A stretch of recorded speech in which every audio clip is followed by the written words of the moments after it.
Tanisha's beauty supply, beauty power and style, power and style. Tanisha's beauty supply, beauty power and style, power and style. Got whatever you need.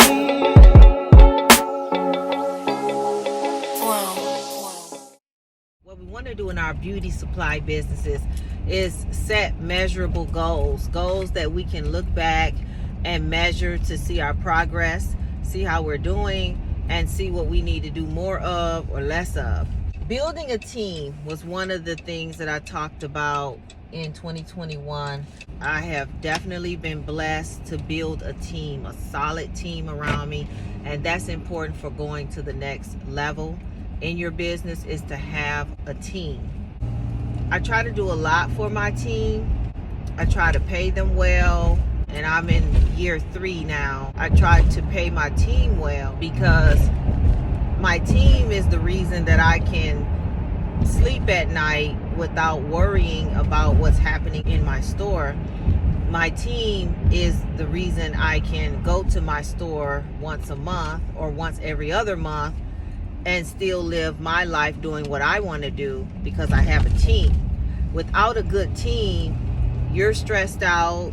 Sometimes you can't even make the business work without a good team. It's almost impossible to have a successful business without a good team. Building a team was part of my goal, and I feel that we've solidified that in Tanisha's Beauty Supply. I try to spoil my workers, but also hold them accountable.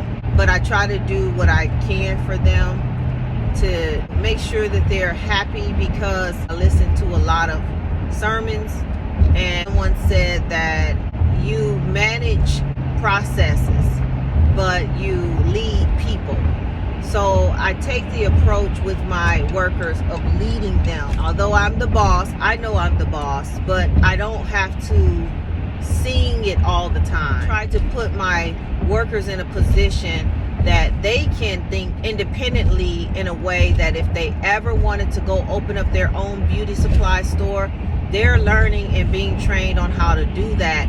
And I'm not intimidated by that, because I work with people who we've decided that if they open up a beauty supply store, we're going to join forces, meaning that I'm going to help buy product for their store, and I'm going to be able to make money in their store and my store. And same with my store. They're able to buy product for themselves in my store. When the product sells, the store gets a cut, of course, but they make money that way as well. I didn't build a team of just workers. I built a team of business people. Some of them want to definitely go ahead and open their own store. Some of them are happy with managing a store. Some of them don't desire all that. They don't desire all that responsibility. They're happy with managing. So if they're happy with managing, I let them manage and I let them create. And a lot of times they'll ask me, well, how do you want us to display? And I'll tell them, well, I'm gonna let you figure that out. You give me the idea, because I want you to use your creativity. I'm really good about leading people and letting them use their creativity. And if I don't like it, I could always come back and change it. But I like to give them the freedom to use your creativity. I try not to micromanage my workers. What I do is instill systems. Now we need to go by the system. I'm managing the system. So if the system is, for example, one of our systems is that we use the clicker. When people come into the door, we count people with the clicker. And at the end of the day, we write on the cash sheet how many customers came in that day. So if that's not being done, I'm not really managing the person and asking them, why didn't you click the people? Why didn't you count the people? Because that's talking directly to the person. My comment might be, we don't have a people count for the sheet, the people being clicked. So you take it off the person sometimes and you put it on the system. It's always the system. So if, let's say, Shelly is my worker and she quits tomorrow, the system is still in place, so that if I hire a new person, Tanya comes in, Tanya is going to be taught, click the people when they come in. The system doesn't change. People might change, People come and go, but the system stays the same until you change the system. So that's my approach. I'll give you an example. When I went to my store this past time, it was a mess. To me, it was a mess. To them, it might have been like, oh no, it's fine. And so what I did was I started snapping pictures of everything that was out of order, that wasn't according to the system. And so I send out a group text. For example, there was a cord running across the floor that had been plugged in, but that's a hazard. So instead of sending out a text that says, who plugged this cord in? Who did this? Who put this running across the floor? I don't care who put it across the floor. I have 2 managers, which means that that's their issue to figure out who put it across the floor. I don't have to know who put it across the floor. The only thing I needed to tell my workers is, hey everybody, just a reminder that we don't do hazardous and dangerous practices. Cords running across the floor is dangerous for customers and workers. That's all I need to say. I don't need to go investigate who did it, why they did it, what were they thinking, none of that. Then it takes away the defense of my workers. So my workers, they tell me they love working for me. They love working with me. Those are just some ideas. I do feel like that's one thing we nailed in 2021 was a great team. The other goal I wanted to improve was, this goes along with finances, but building business credit.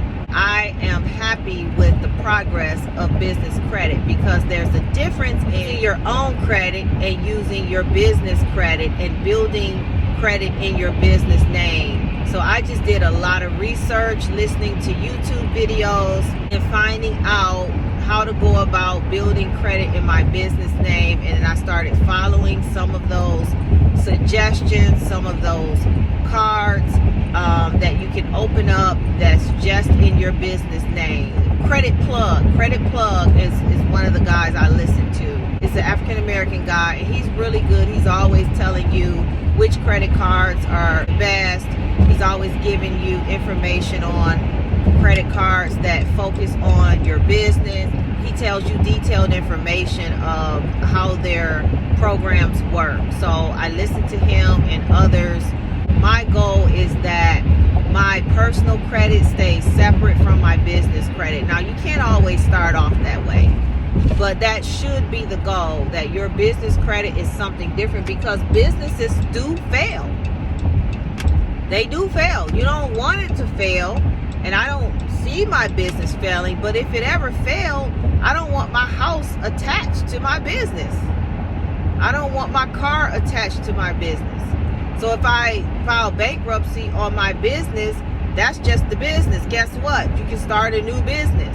But if your personal is attached to the business credit and everything's in your name, it's going to affect you in a negative way. You don't want anything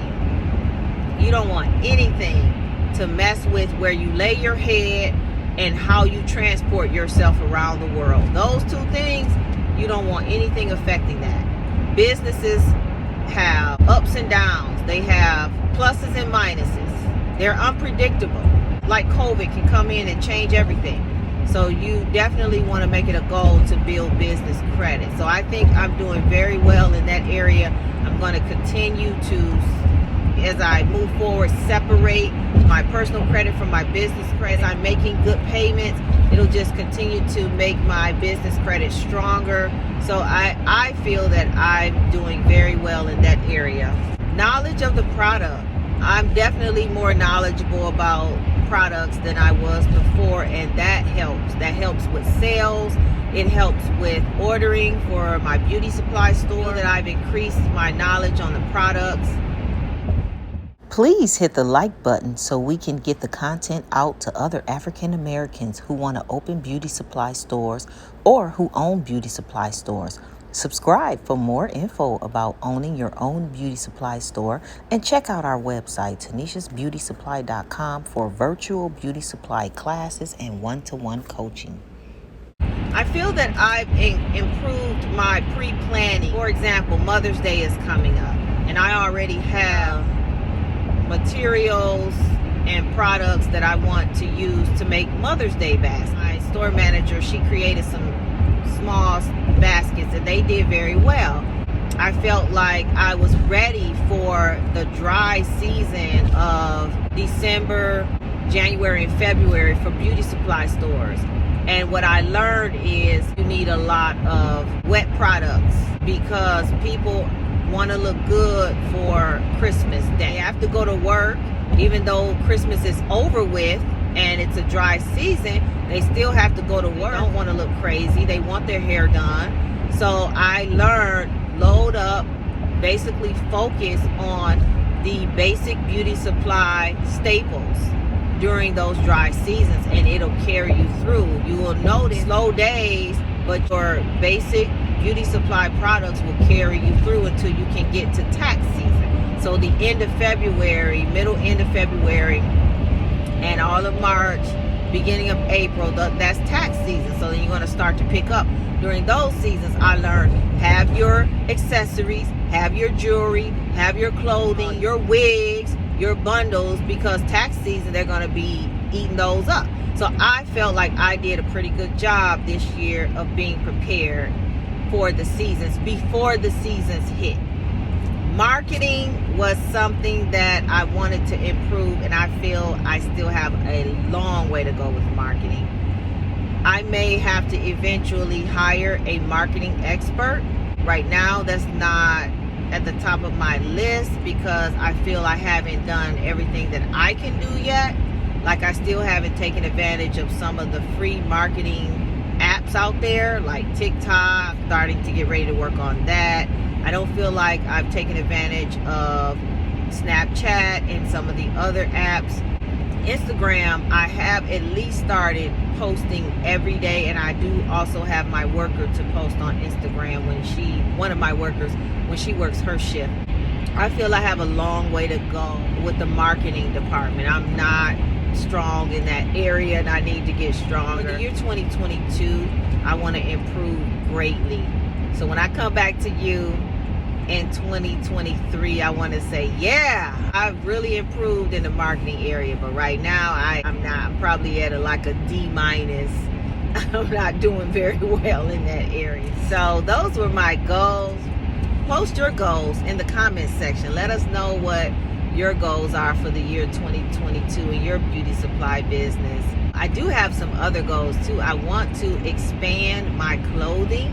I want to dive into new vendors and just really expand my clothing. I not only want to do clothing in my store, I want to do clothing online as well. Don't forget to like, subscribe, and share the video. I'm always going to be bringing you helpful information for your beauty supply store, and you get to go with me on the journey creating and growing a business from scratch. Welcome aboard, and I will see you in the next video. If you would like to schedule a one-to-one consultation session with Tanisha or join a virtual beauty supply class where you can ask questions, visit Tanisha'sBeautySupply.com to sign up for our introductory price of $39.99 for classes and $49.99 for one-to-one coaching sessions.